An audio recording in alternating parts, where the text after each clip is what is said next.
آج ہر شخص ایک دوسرے سے سوال کر رہا ہے کہ جنگ ہوگی یا نہیں۔ اگر جنگ ہوتی ہے تو کیا وہ صرف کشمیر تک محدود رہے گی یا کراچی سے کشمیر تک لڑی جائے گی؟ بات نیوکلیئر تک جائے گی یا یہ جنگی جنون اس سے پہلے ہی جمود کا شکار ہو جائے گا؟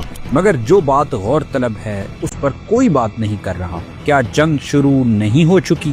انڈیا کی طرف سے سندھ طاس معاہدہ سسپینڈ کر دینا اور پاکستان کی طرف سے اس کو ایکٹ آف وار ڈکلیئر کرنا جنگ کا آغاز نہیں؟ فوجیں سرحدوں پر رہیں یا واپس چلی جائیں، پاکستان کے لیے طبل جنگ بج چکا ہے اور اس مارکے کا آغاز انڈس واٹر ٹریٹی سے ہوگا۔ اس بار انڈیا نے صرف اس کو سسپینڈ کیا ہے تاکہ وہ دنیا کا ری ایکشن دیکھ سکے۔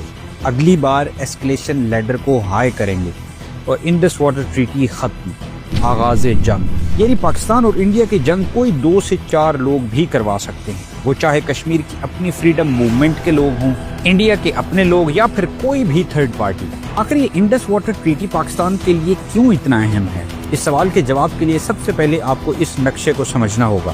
جب آپ اس کو دیکھتے ہیں تو معلوم ہوتا ہے کہ پاکستان کے سارے دریا انڈیا سے ہو کر گزرتے ہیں۔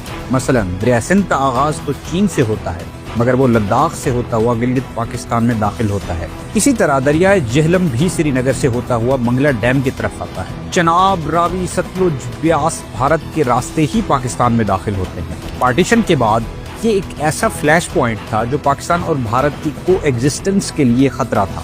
دونوں ممالک نے اس معاملے کی نزاکت کو سمجھتے ہوئے ورلڈ بینک کے تعاون سے ایک بین الاقوامی معاہدہ کیا جس کو آج انڈس واٹر ٹریٹی کہا جاتا ہے۔ اس معاہدے کے تحت دریائے سندھ، جہلم اور چناب، جنہیں مغربی دریا بھی کہا جاتا ہے، ان کے پانی کا حق پاکستان کو دے دیا گیا، جبکہ راوی، ستلج اور بیاس بھارت کو دیے گئے۔ دیے جانے یا دے دیے گئے کا مطلب یہ ہے کہ بھارت اپنی مشرقی 3 دریاؤں پر ڈیم بھی بنا سکتا ہے اور وہ اپنی پانی کی ضروریات جیسے چاہے استعمال کر سکتا ہے، جبکہ مغربی دریا کے پانی کو نہ تو روک سکتا ہے اور نہ ہی نمایاں طور پر زیر استعمال لا سکتا ہے۔ اب دیکھتے ہیں کہ اس معاہدے کے بعد پاکستان نے کون سے اقدامات کیے کہ یہ معاہدہ پاکستان کے لیے لائف لائن بن گیا۔ اس معاہدے کے بعد پاکستان نے منگلا اور تربیلا ڈیم بنائے جو بجلی کی پیداوار اور آبپاشی دونوں کے لیے معیشت کی ریڑھ کی ہڈی ہیں۔